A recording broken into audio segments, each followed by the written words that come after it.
빌드업을 차근차근 해왔고 결정적 순간에 치고 들어가서 빨리 빠져나오는, 그러면서 효과는 극대화시키는 이런 방식으로 많이 하고 있습니다. 미국의 육해공 해병대가 다 동원이 됐고, 이거는 미국만이 가능한 거예요. 통신망을 절단해버리면 우왕좌왕이 할 수밖에 없어요. 일단은 네트워크를 절단시키는 거, 미국이 제일 잘하는 것 중에 하나죠. 두 번째 군사작전으로 갈 수가 있어요. 미국이 베네수엘라에 대한 공습을 감행했는데요. 현재 베네수엘라 현지 상황은 어떤가요? 약간 50대 50인 것 같아요. 그러니까 지금 어쨌든 마두로를 지지하고, 그다음에 마두로의 부하들이 현재 베네수엘라를 집권하고 있는 상황이기 때문에 이 사람들은 굉장히 지금 새드한 상황이고, 반면에 마두로 때문에 인제 고생했던 사람들은 굉장히 인제 환호와 인제 기쁨이 넘쳐나는. 그래서 사실 제가 이제 녹화하고 하기 오기 전에 인제 뭐 SNS 통해서 베네수엘라 현지에서 나오는 여러 가지 동영상들을 봤는데, 어떤 사람들은 뭐 자다 일어나서, 사실은 인제 고 시간이 현지 시간으로 보면 새벽 시간대였거든요. 그래서 인제 카라카스 중심으로 이제 작전이 진행됐고, 그 외의 지역은 사실 크게 영향을 안 받았어요. 그러다 보니까 깨서 안 사람들이 더 많고 지금은. 그러니까 막 뭐 기뻐서 춤추는 사람도 있고, 뭐 눈물을 흘리는 사람들도 있고. 사실 인제 그동안 뭐 우리나라에서도 많이 언급이 됐지만 베네수엘라의 경제가 파탄이 됐고, 사실 많은 사람들이 베네수엘라를 떠나서 미국으로 가기도 했고, 그다음에 중남미 다른 국가들로 인제 도망을 가기도 했는데, 그래서 사실은 지금 여론이 뭐 한 50대 50 으로 봐야 될 것 같아요. 베네수엘라를 지금 집권하고 있는 세력들은 굉장히 슬픈 분위기고, 이제 베네수엘라를 탈출한 사람들이나, 그리고 마두로를 반대하는 사람들은 뭐 거의 축제 분위기고, 그런 식으로 좀 나뉜다라고 봐야 될 것 같습니다. 그동안 사실 베네수엘라 경제가 엉망진창이 됐고, 뭐 전에도 한번 우리 언론에서 다뤘지만, 뭐 물건 하나 사러 가려면 베네수엘라 돈을 뭐 이렇게 캐리어에 담아갈 정도로 화폐 가치가 확 폭락을 해 버렸으니까. 이전까지만 해도 차베스 마두로 전만 해도 베네수엘라가 나쁘지 않았어요. 남미에서 그래도 탄탄한, 왜냐면 이제 석유라든가 이런 것들이 있었기 때문에 탄탄한 경제 구조를 갖고 있었는데, 이 좌파 정권이 집권하면서 사실은 망했죠. 몰락을 했죠. 시장 경제가 붕괴됐고. 이번 베네수엘라 공습의 공식 작전명은 절대적 결이었습니다. 해당 작전에 대해 설명해 주신다면요? 번역에 따라 좀 차이가 있는데, 절대적 결의라는 말도 쓸 수 있고, 그다음에 확고한 결의. 그러니까 사실 이제 미국의 군사 작전을 보면 이런 걸 되게 좋아해요. 보면은 이게 absolute resolve라고 그러는데, 약간 이런 결단하는 그런 모습들, 이런 것들을 굉장히 여러 작전명에 붙이는데, 그만큼 이게 지금 트럼프 2기 행정부 입장에서는 중요한 작전이었다. 그리고 인제 트럼프 2기 행정부가 하는 군사 작전에 좀 이 레파토리가 있어요. 기존의 이전 행정부들이 했던 군사 작전들은 잘 보면은 잘못 들어갔다가 굉장히 이 작전이 길어지는 경우가 많았습니다. 그 대표적인 게 인제 이라크전, 아프간전 같은 경우에 굉장히 오래됐었죠. 근데 이 트럼프 2기 행정부는 잘 보면 약간 이런 것 같아요. 그러니까 이번에도 잘 보면 이 작년 하반기부터 준비를 차근차근 해 왔고, 그러니까 요즘 말로 하면 빌드업을 차근차근 해 왔고, 결정적 순간에 치고 들어가서 빨리 빠져나오는, 그러면서 효과는 극대화시키는 이런 방식으로 많이 하고 있습니다. 그러니까 과거 행정부들의 실패 사례를 좀 면밀히 검토를 한 것 같아요. 네, 이번에도 역시 인제 그런 식으로 진행이 됐고, 더 중요한 거는 정말 미국의 군사 작전처럼 했다. 그러니까 미국의 육해공 해병대가 다 동원이 됐고, 그다음에 특히 미국이 강점이 갖고 있는 각종 정보, 판단 능력. 아마 이번에도 이 나두로의 일거수일투족을 감시하는 데 인공지능이 상당 부분 많이 동원이 된 것 같아요. 요즘은 사실 인제 정보를 획득한 다음에 분석하는 걸 인공지능들이 많이 합니다. 또 한 가지로는 굉장히 이 인공지능이 이렇게 분석을 하다 보면 어떤 장점이 있냐? 템포가 빨라지겠죠. 분석이 빨리빨리 되니까. 그러니까 이번 작전도 이렇게 어떻게 보면 결단을 빨리 할 수 있었던 게, 그런 인제 'IT 기술의 발전도 좀 연관이 되지 않나.' 이렇게 좀 보여집니다. 미군은 어떤 무기를 사용했나요?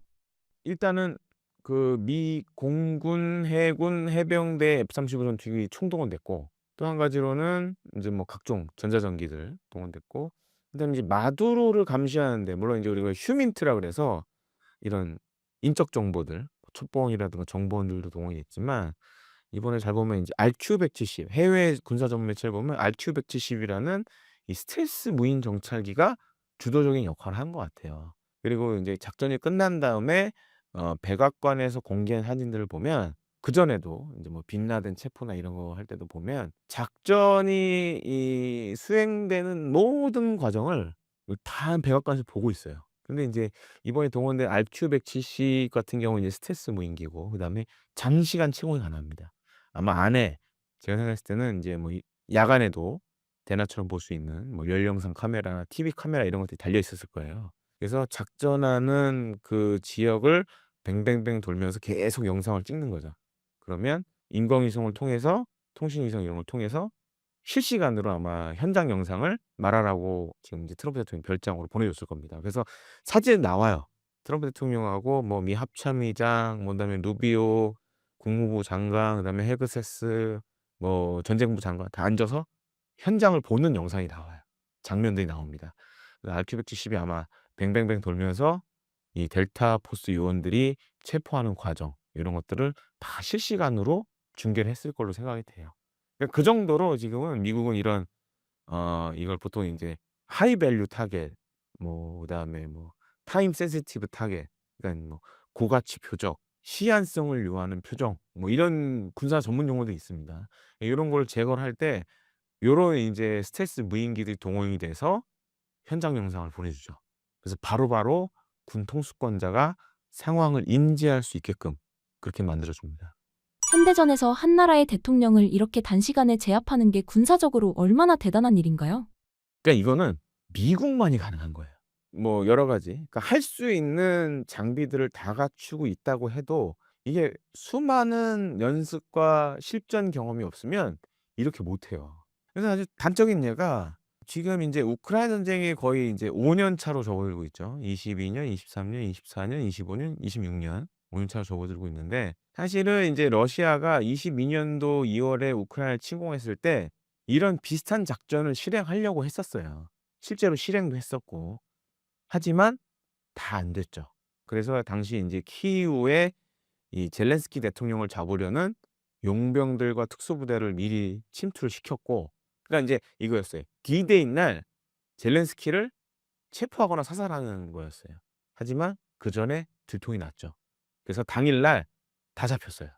다 잡혔고 또 한 가지로는 인제 그때 러시아군이 키이우 인근에 있는 호스트멜이라는 공항을 점령을 하려고 그랬었어요.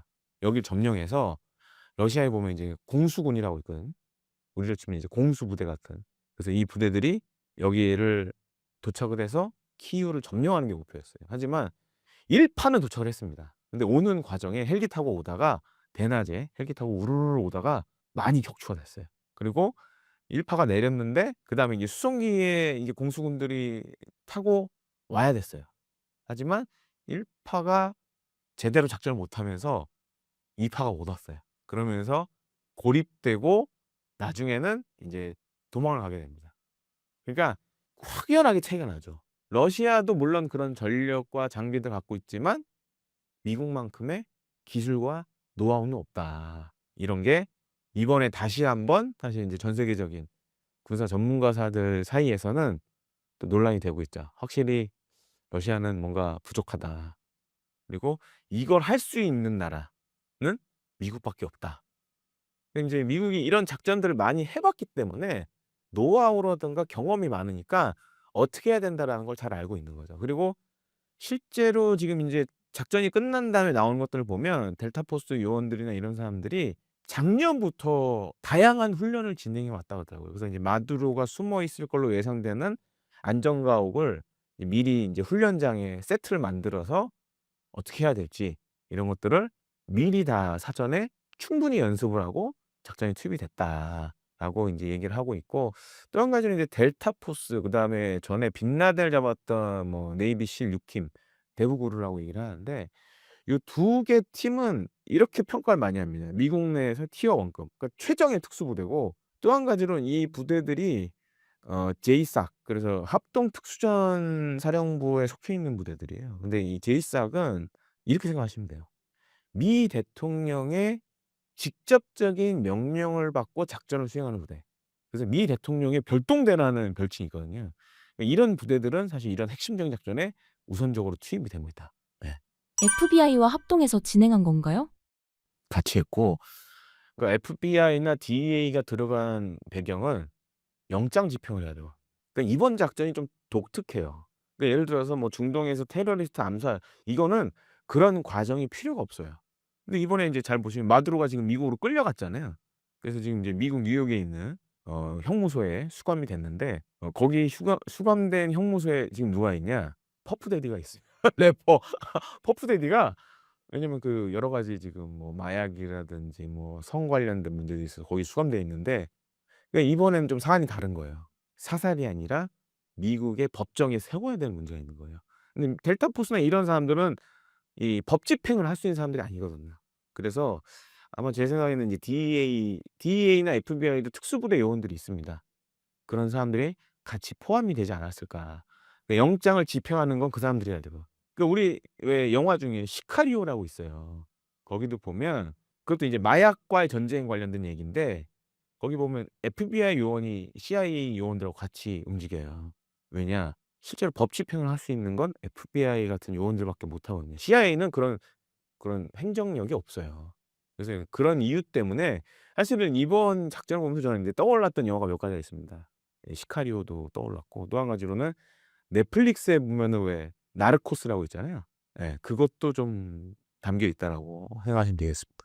과거와 달리 현대전에서 네트워크 중심전이 차지하는 비중이 얼마나 압도적인지 설명해 주신다면요? 이런 겁니다. 가장 이 눈여겨봐야 될 게 자 이렇게 뭐 여러 가지 무기 체계나 군인들이 있어도 그 사람들을 연결시켜 주는 건 네트워크예요. 통신이겠죠. 통신망을 절단을 해 버리면 우왕좌왕이 할 수밖에 없어요. 또 한 가지는 이번 작전 같은 경우에도 보면 또 한 가지로는 이런 독재 국가들은 독재 국가의 핵심이라고 할 수 있는 독재자를 제거해 버리면 그 밑에 있는 사람들은 우왕좌왕할 수밖에 없어요. 왜냐? 독재자들은 대부분의 권한을 독재자들이 다 갖고 있어요. 이게 인제 역할을 분담하는 게 아닙니다. 그러다 보면 나라가 혼란스러워질 수밖에 없죠. 그래서 사실 인제 뭐 이거는 인제 뭐 걸프전 때부터 했지만 어떤 군사 작전이 되든 간에 핵심은 그겁니다. 이 통신망을 다 끊어 버리는 거예요. 그런 거는 사실 미국이 제일 잘하는 것 중에 하나죠. 그러니까 어떤 군사 작전을 하든 일단은 네트워크를 절단시키는 거. 그래서 이렇게 비교해 보면 확실히 러시아는 아직도 그런 걸 잘 못한다. 그런 좀 차이가 있죠. 이번 공습 이후 앞으로 어떤 절차가 이어질 것으로 보시나요? 만약에 지금 인제 베네수엘라가 지금 부통령이 마두로에 지금 대행을 하고 있는데 여기서 만약에 또 미국이랑 엇박자가 나면 미국이 다시 한번 군사 행동을 할 수도 있어요.